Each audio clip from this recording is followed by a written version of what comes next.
Halo, welcome back to Financial Clinic. Saya Muti, trainer QM Financial.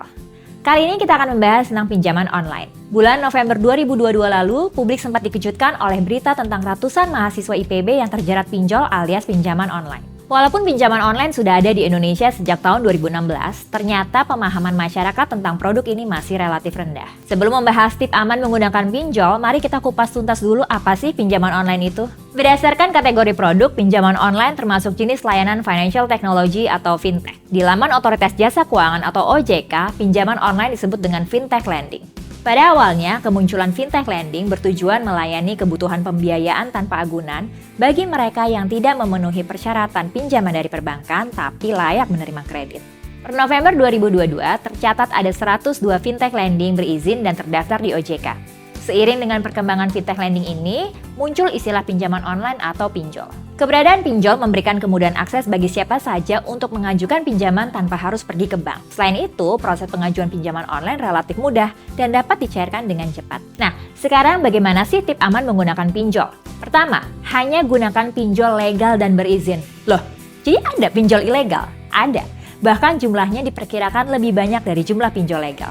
Cara paling sederhana untuk membedakan pinjol legal dan pinjol ilegal adalah dengan menghubungi OJK di 157 atau periksa daftar pinjaman online di laman OJK berikut ini. Periksa dulu sebelum meminjam daripada menyesal kemudian. Risiko meminjam pada pinjol ilegal artinya tidak ada aturan atau regulasi yang akan melindungi Anda sebagai peminjam. Sudah sering kan mendengar aduan tentang praktik penagihan dengan teror atau ancaman penyebaran data dan informasi pribadi yang dilakukan oleh pinjol ilegal? Nah, jangan sampai ini terjadi pada Anda. Kedua, bijak sebelum berutang. Penting untuk diingat bahwa utang itu tandanya tidak mampu. Maka jangan dipaksa. Pastikan Anda punya alasan yang jelas untuk berutang. Pada perencanaan keuangan yang baik, hindari utang untuk tujuan konsumtif seperti liburan, belanja, dan gaya hidup. Jika harus berutang, pastikan Anda mampu mencicil utangnya. Dan jaga jumlahnya agar tidak lebih dari 30% penghasilan rutin Anda.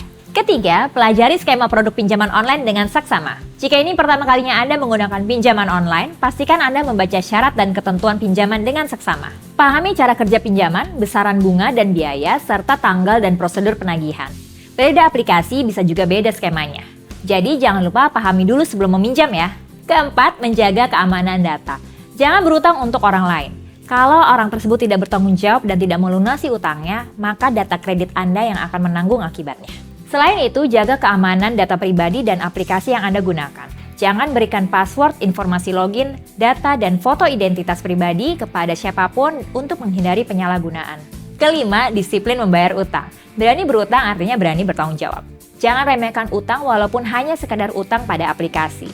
Semua data dan catatan utang, termasuk utang pinjol, itu akan dilaporkan ke OJK. Telat atau gagal bayar utang pinjol dapat menyebabkan Anda masuk ke dalam daftar debitur berisiko tinggi atau bahkan daftar hitam.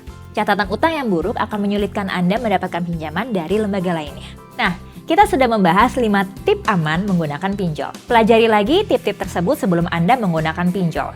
Ingat, daftar pinjol legal dan berizin diperbarui secara berkala. Jadi, jangan lupa memastikan Anda memilih pinjol legal.